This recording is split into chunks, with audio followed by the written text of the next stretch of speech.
Right. Yes, perfect. Now you're live, Diana. Ah, We've had some technical issues as it always as often happens, right? When you really want to talk about some really special things. it's true. It's true.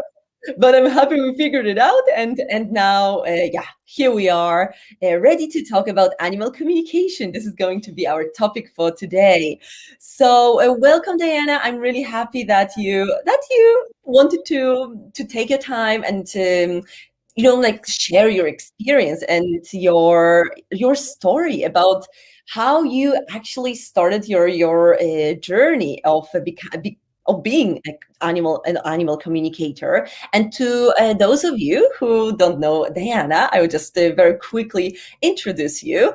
So today I'm talking with Diana DelMonte, who is an animal communicator, author of books. One of them I've read, and this book is Oh, the title of this book is "Why You Should Listen When Your Animals Don't: How Your Animal's Behavior and Health Mirror Who You Are." So this book actually made me very inspired, and this book made me write you so we could actually think about some cooperation and creating a course, which we will talk about later on as well. So Diana, welcome, welcome, welcome. thank you. And it's so good to see you again and to talk Yes. to you. And you're always so happy. And I love talking to you. Yeah, I'm trying to keep my uplifting energy. So yeah, so everything is very positive, and like so I can share it with others. So Diana, very nice to see you again as well. So in the beginning, I've prepared a couple of questions, and these are going to be very general because I'm sure that some of people who are going to listen to the recording or maybe join us live, they might not know so much about what animal communication is and what you actually mean by communicating with animals. So that's going to be my first question. Could you explain what you really mean by being an animal communicator?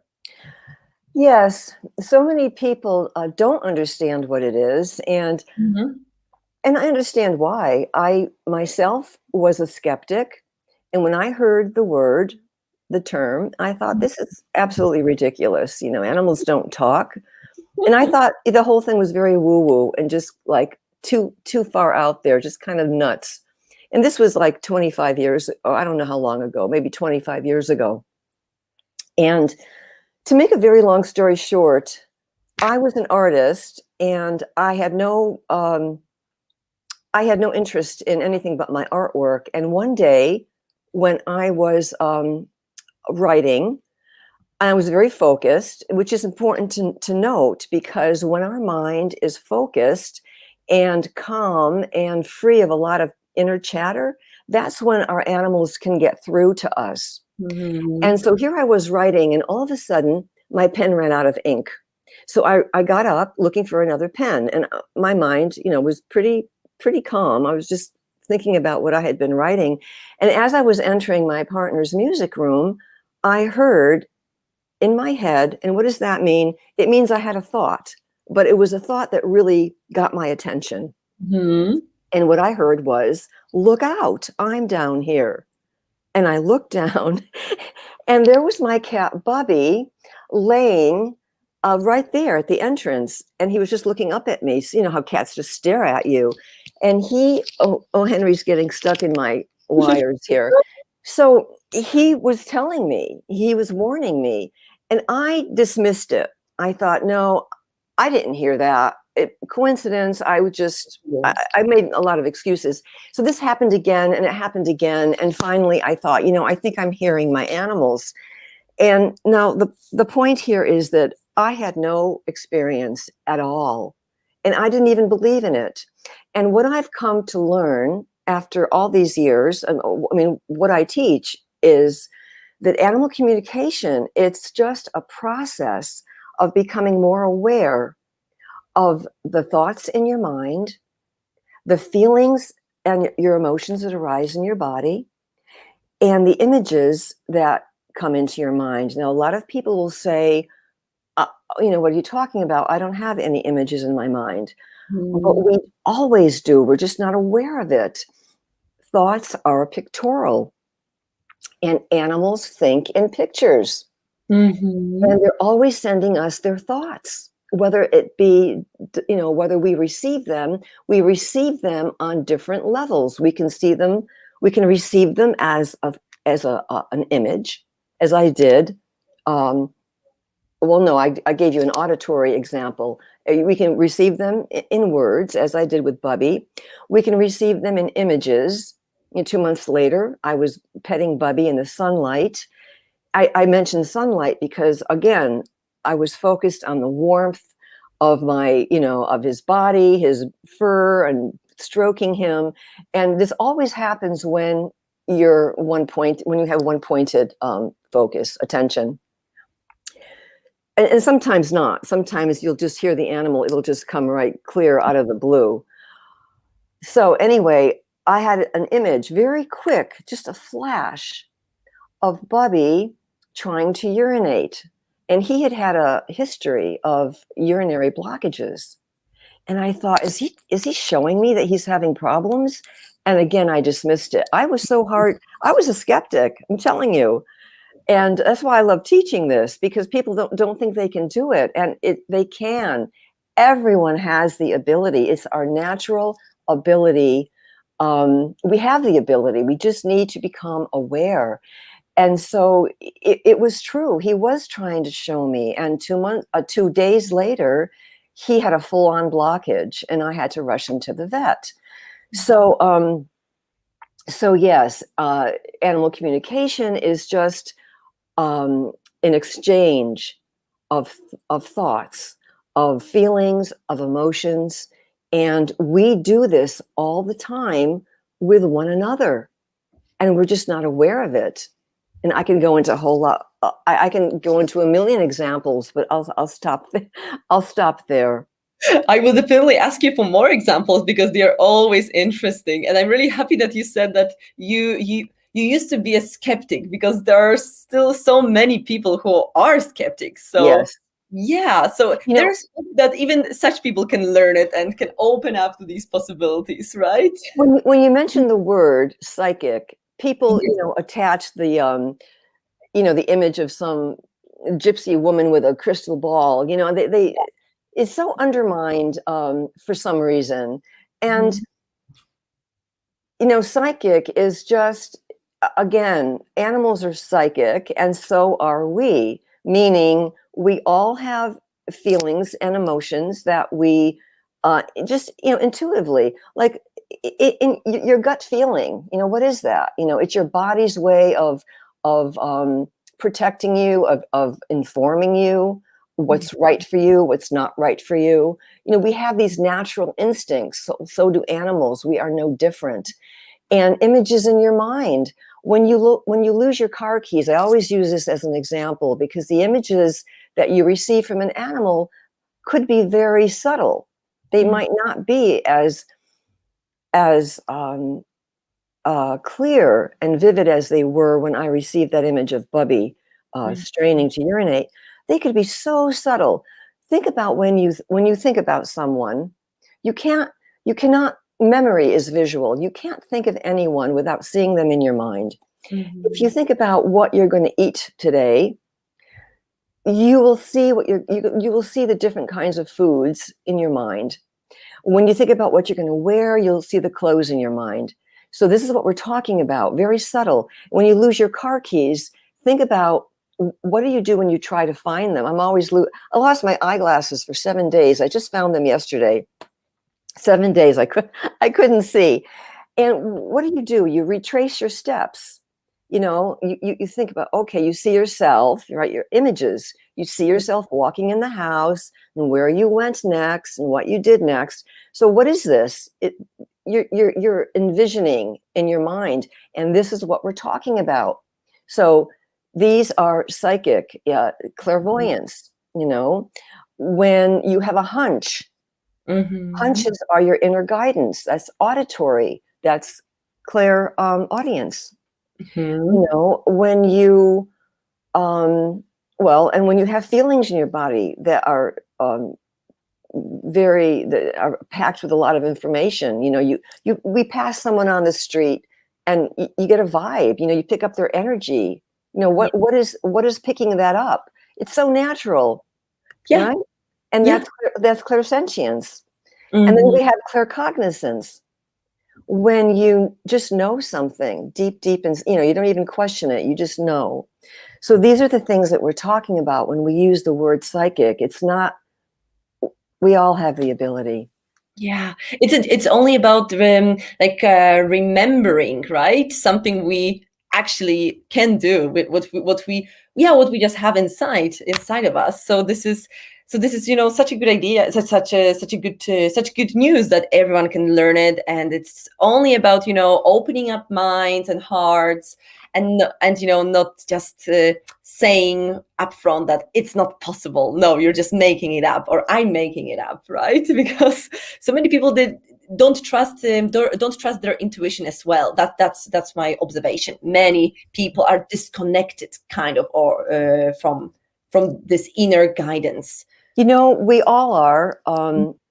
We have to, I have to work at it. I meditate every day, Mhm. because when you meditate, you become more aware that, well, of everything, of all the sensations in your body and the images in your mind, and you become more aware of your thoughts, because we don't even know we're thinking. We just think we are our thoughts. And if you become aware that you're thinking, then you realize that you've become, like if you're trying to focus on your breath, then all of a sudden you realize, all of a sudden you realize that you've been thrown off of that, and you're in the grocery store, or you're somewhere else, you're having a dialogue in your mind, you realize that you're not present. And so you come back to your breath. So the whole point is that your mind is always taking you away from that present moment. Mhm. It's always pulling us off, and that's just the way thought is, and that's the way we live our lives. We live our lives in a tunnel vision Yeah. because we're so engaged in thinking. Animals, on the contrary, are so alert and aware. They have to be, otherwise they'd get eaten by a predator, right? Yeah. They have all their senses operating at once. One time I was working. I used to volunteer at the Wildlife Way Station, which was a rescue for wild animals, and not elephants, but we don't have elephants here. But lions and tigers and chimps and wild animals.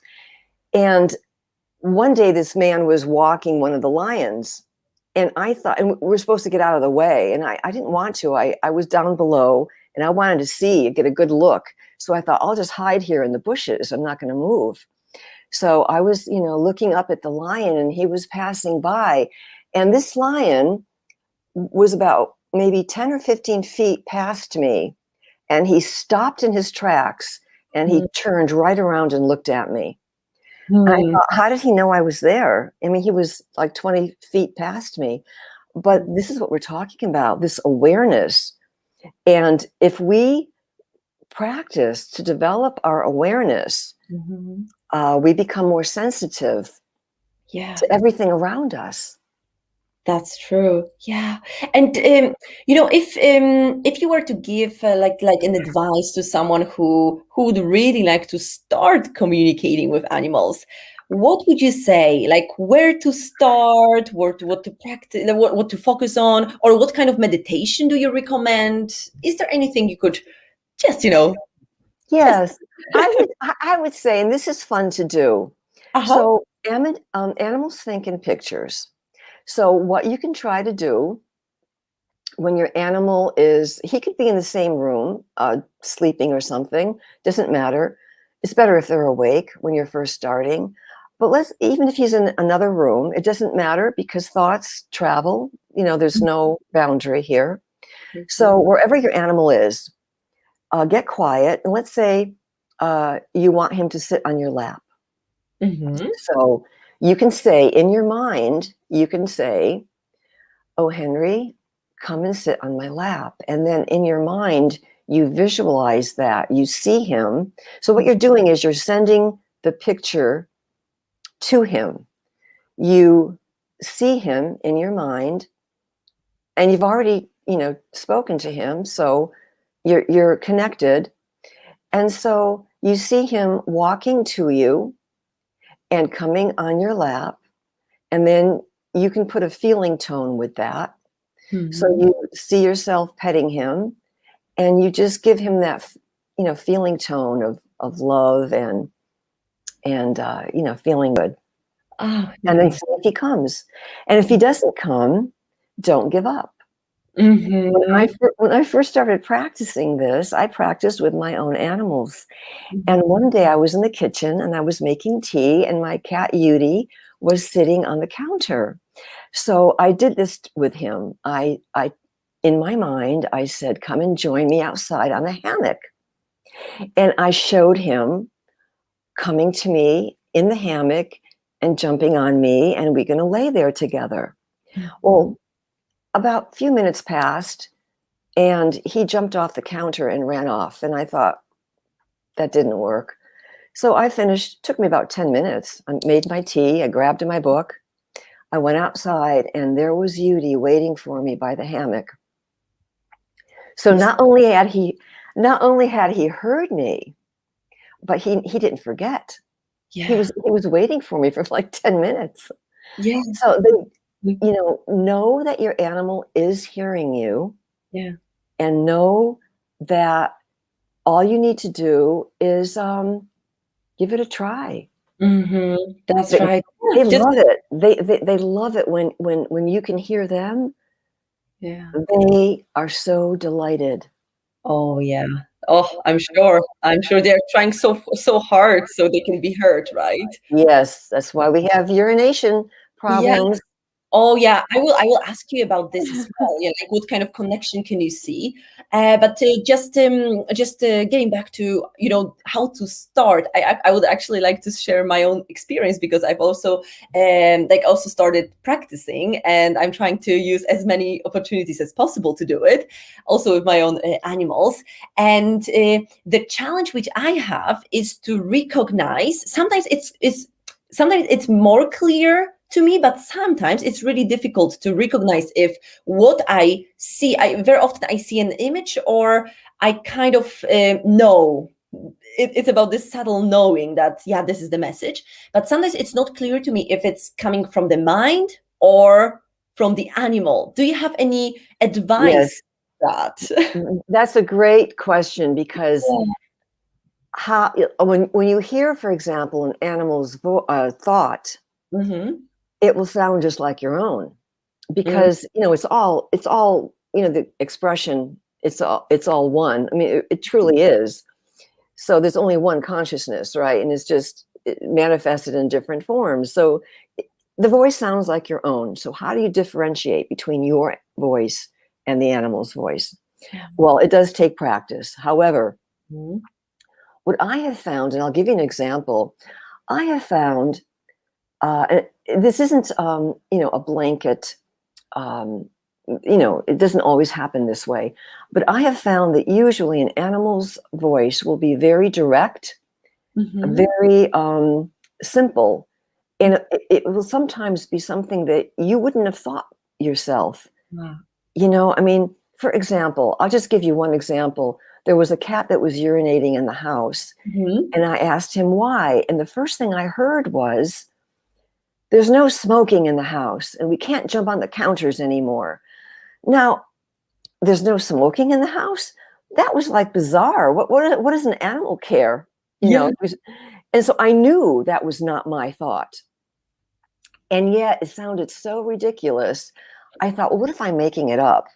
Uh-huh. So, to answer your question again, the only way to sometimes when you're starting to really know, and I always tell people to trust yourselves, and this is why. I'll tell you how this ended. Um, so I forgot my chain of my. I ran out of. I forgot what I was talking about. Oh, so uh, to trust yourself, because when you go back to the person and you tell them what you heard, you'll get that validation. So that's one way that you know that you've heard the animal. And another way is if you're working, let's say, with a behavior problem, if that animal's behavior changes, then you know you've heard the person. So sometimes, you know, in the beginning, we need that validation. So we need to just keep practicing and don't be afraid. So I went back, you know, and I am afraid sometimes. I think, my God, this client's going to think I'm just wacky. But I went back and I says, well, this is what I heard. You know, your cat is saying that there's no smoking in the house. What does that mean? And she said, and I had no idea. She says, well, you know, my boyfriend just moved in with me and he's a smoker and I don't want him smoking in the house. Oh. And also the boyfriend wasn't so as open as she was, as lenient as she was. And he didn't like the cats on the counter anymore. And he was like coming down with rules. Cats were confused. And this one cat who I was communicating with, you know, it wasn't that the smoking was a problem. It was the tension in the house. Exactly. And obviously the woman and the guy were arguing about it. Yeah. So animals don't like when we fight. And they will, you know, I always tell everyone that urination is communication. They're trying to get through to you. And it's very sad when at that point we don't take the time to find out what they're trying to tell us and we give them away. We give our animals away. We isolate them into another room. We put them outside. You know, we really need, they're trying to tell us something and we have to try and listen and find out, look inward, because 75% of the time, the animal's behavior problem is a mirror of something you're doing, and they're just mirroring it back to you.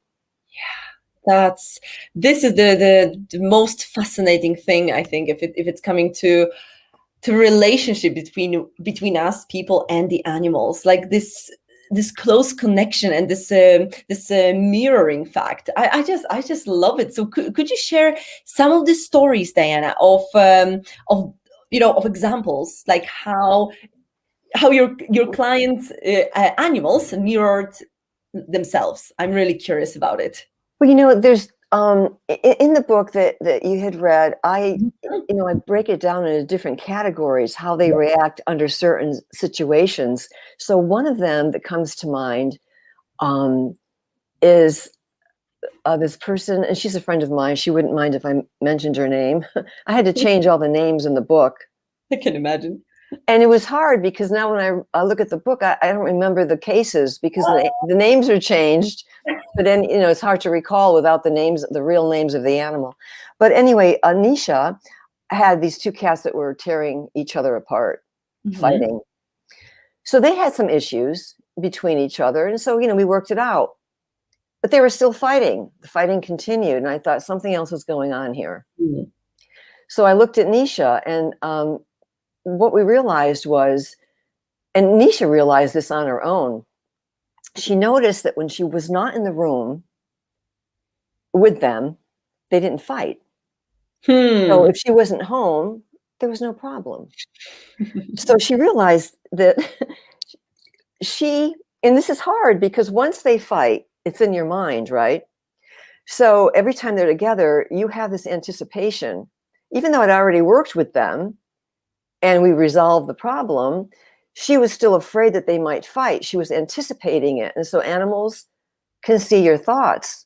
So they were picking up on fighting. And so they did it.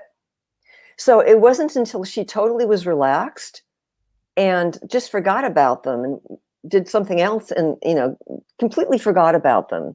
And then they stopped fighting. It was completely her thinking. Yeah.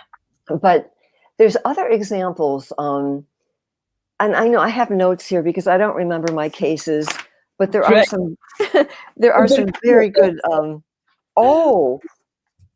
Bernie the Beagle. This is a really good one. I have two really good ones. Great. And this example shows you how when you receive an image from an animal, it comes in some, you know, like when you hear a thought, it will be accompanied with a picture and feelings. They come in as a ball. You know, there's an American saying. I don't know if you know the sayings or not, but there's a saying that a picture tells the whole story. You know, Uh-huh. a picture tells the entire. I forgot the saying myself. A picture tells a story, and Uh-huh. it's true. Um, the thought comes with a ball of feelings and emotions and everything else. So here I'm communicating with this dog Bernie. He was urinating in the house. The Mm. person had put pee pads out. He was deliberately not using the pee pads. You know, animals know exactly what they're doing. So when I asked Bernie why he was peeing in the house, I heard, "I don't want to go back." And I got Hmm. an image of a white dog and a feeling of extreme sadness Mhm. and also a lot of anxiety. So I didn't know what this meant. The dog, Bernie didn't know who the white dog was because I asked him. He had no clue. So I went back to the person and I said, "Who's the white dog? Hmm. And what does this mean?" And the person started crying. He had Hmm. just lost his white dog. And he got Bernie right afterwards Mhm. to make him feel good. He was still thinking, he was grieving very, very, very, very much over the white dog. So he was thinking about the white dog all the time. Bernie was picking up the image of the white dog, feeling the sadness of his person grieving, Mhm. didn't know why, thought it was him. What am I doing wrong? Why aren't I pleasing my person? And then then the person admitted that he became so frustrated with Bernie for peeing, he would often threaten him and say, Ah, "I'm yes. taking you back." It turned out that it was a rescue dog, and he had been placed in 4 or 5 different homes, and Mhm. nobody wanted him, and they kept returning him to the rescue. And he was so afraid of Mm. being returned for the sixth time Mm. that he was urinating in the home. Yeah. Wow. This is And so yeah. it's fascinating. And this is one more example. It's so. It's kind of funny, but it's not. Mm. Um, a foster dog. This is an aggression issue. There's a ton of pee issues. You know, I work with that a lot because it's so common. But this Mhm. was an aggression issue, and sometimes they get very complicated, and you have to peel the layers before you can get to the root cause. But this one Mhm. was pretty simple. So here we have a little Chihuahua. He was a foster dog, and if he would stop this behavior, the person was going to keep him. Otherwise, she's going to bring him back to the rescue. The Chihuahua was biting Mhm. the woman's brother, Mhm. attacking him.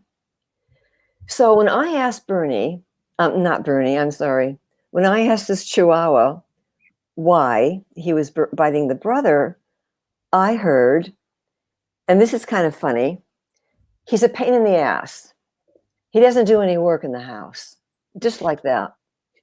Now, animals don't swear, but when you receive a thought, this is the thing, we are receiving, as I explained, the images, Yes. the thoughts, and the the words, the thoughts, and the feelings, and we're interpreting them in our own words. So the feeling, this is the way the feeling tone came across, just Mhm. as the way I expressed it. But obviously, those are my words. And I went back to the woman and said, "What's going on uh, with that?" And she was so embarrassed. She said, "My brother doesn't do anything in the house. He doesn't contribute. He just sits on the couch all. He doesn't work, and he Mm. helps me with nothing."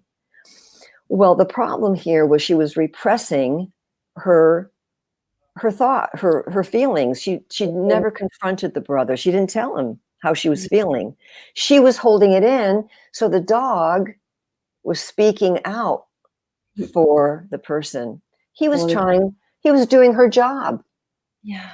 But Ex here is a classic example of how an animal is going to be given away for trying to help you.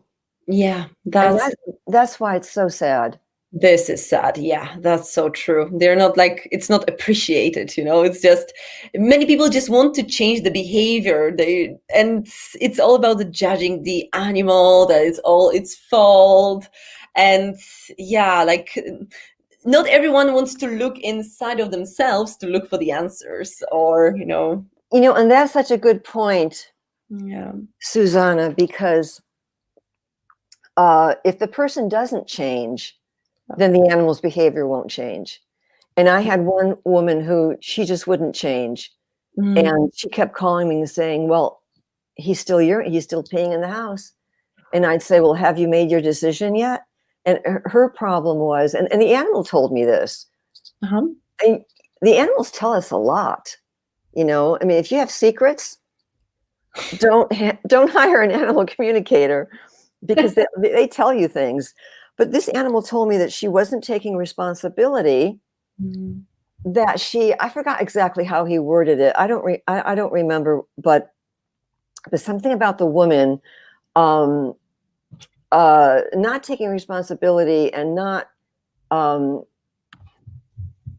just being not making a commitment, something along those lines. I don't quite remember the whole thing, but it turns out that the woman was not sure of where she wanted to be. She was spending 6 months with her boyfriend up north and 6 months in San Diego, and she didn't have her foot in either place. She was just hovering between the two. And when she was gone, her roommates were shutting the cat out of the rooms. They didn't want the cat around. So the cat was not happy. And so the woman needed to really make a commitment, either, one way or the other. And she wasn't making, her life was just in flux. Animals don't like that. Animals want us to be happy. They want us to be stable, and they will mirror so much of our behavior. Amazing. Even sometimes our diseases, sometimes. Exactly. Do you see it a lot, or it's only sometimes about mirroring our disease, like our diseases? Oh, diseases. Well, I would say it's maybe 50-50. Many times it's the animal's own karma, and their own stress, their own issue. But sometimes it's interesting, because I knew there was a dog who had hip dysplasia, and his person had arthritis. And I saw, as the person's arthritis got better, the dog's hip dysplasia got worse. And finally one day, the man said to me, I can't believe this, but I don't have any more pain in my body. My arthritis is gone. It's like miraculous. And his dog, like a week later, couldn't walk at all. Wow. And I guess they put him down. But this was clearly, I mean, the dog would have had hip dysplasia anyway. He was a German Shepherd. But I think that there was a relationship between, it wasn't coincidental that he got worse as the person got better. I mean, that was very bizarre. And so this happens. I'll see people. There's a woman who had a lot of urinary tract infections. And so did the cat.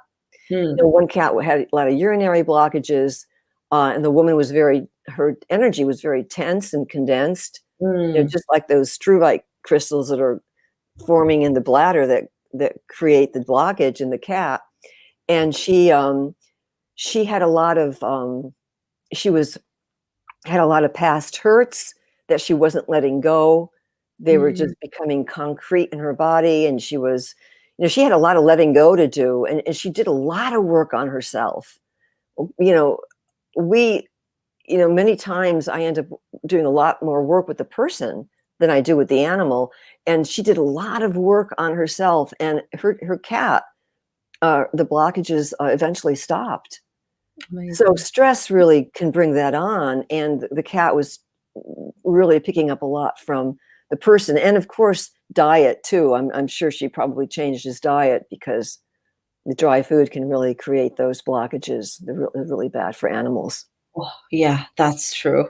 Oh my goodness, it's all so interesting, like, and especially these connections. Like, oh, I just could hear, like, I could just listen and listen to you, to hear more and more. Maybe one day I can come over and and take part in your like live workshop. Oh, wouldn't that be wonderful? That would be wonderful. It's on my list. I believe that it will.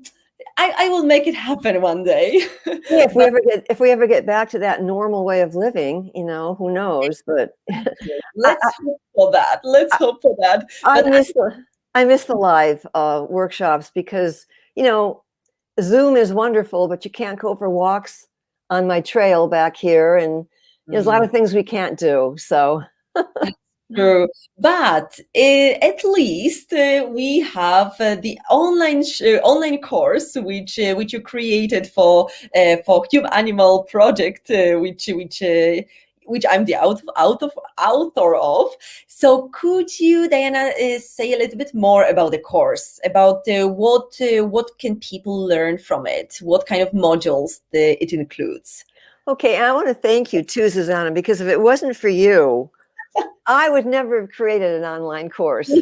This is my very first one, and now I want to do a lot more, but it's You all did it because of very well. you. You did very well. Thank So you. It's all because of you. And I have so much gratitude. And I've told you that before, but I really am very appreciative for everything. You've helped me so tremendously. Thank you. you're welcome. You're I welcome. had this resistance to online. A lot of us have, and now we're all doing it. So, and it's fun. It's a lot of fun. It But yeah, is. my course is Introduction to Animal Communication, and I feel it's pretty thorough because and it comes with my ebook, Mhm. Psychic Communication with Animals, and um, I'm basically breaking it down step by step. So the first module, I don't remember off the top of my head. I should have had notes here, but the first module, is just learning what animal communication is, and I talk a little bit about quantum physics because they're proving now how this is possible. So Mhm. once we learn how it's possible, and why it's possible, and why we have the ability, then maybe we'll stop doubting it. A lot of people out there, they want science. Well, we have it now. Yeah. So I kind of go over all of that. And then we talk about how we send and receive thoughts. And Mhm. I break that down. And it's just an introduction. Of course, we need a lot more practice, but we learn how to send and receive. And we learn how to listen to animals. We learn how to um, I forgot what I'm teaching here. Well, it's really it's just an introduction to the how the whole thing operates and Mhm. how you can begin practicing, and then of course we can always follow up with practice on Zoom because that's what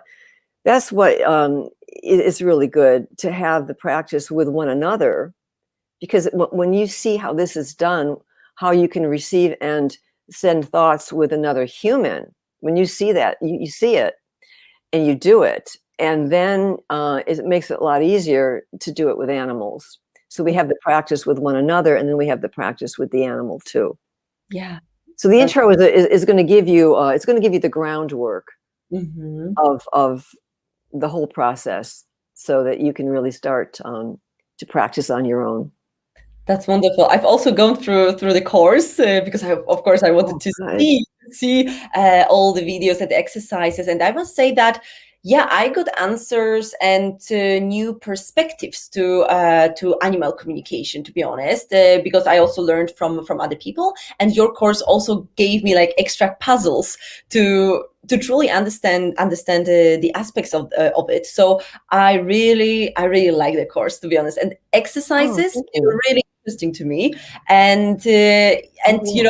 I'm gonna practice them, and just keep up with learning how to be better at it, and how to trust my how to trust my abilities, because as you said, everyone has them. So I can really recommend you the course. And in the description, actually, of this video, underneath this video, you can find the link to the page where you can find the whole description of the course, with more information about Diana as well. So it's also nice to have everything in writing. So just go to the link below, and you can find out much more about the course.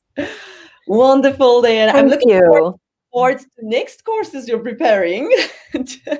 so we can we can share this knowledge, this amazing knowledge, together, because I'm here to support you, as you as you can see. I'm kind of coming up with new ideas and suggestions, and I'm just so passionate about this approach, this kind of approach to animals. I just feel that this is our future. It's of course happening already now, but this is the future for humanity. It certainly is, and it's becoming more and more widely accepted. Yeah, and it's so important. it is. It's so important because all animals, every species wants to be heard. Yeah, Every species has something to share, something to contribute, exactly. and beyond the animal kingdom, everything has consciousness. So That's true. Wow, thank you so much again. thank you, Susanna. Thank you. It was, as I said, very nice to see you. Not only via emails, but now, just to have this very nice and cozy talk with you. So, of course, the recording will be available. So, if somebody joined along the way, don't worry, you can get back to the beginning. So it will be saved, and it will just stay here. Oh, great! Thank Yes. you so much. Thank you so much. Thank you guys for being with us. And if you have any questions, you can find all the information down below if you want to ask about something. Have a lovely day, or have a lovely night, because actually it's 7 p.m. here where I live, and I know that you've just begun your day, so it's very different, very different time zone. So take care, and talk to you next time. Okay, bye, Susanna. Bye. Bye.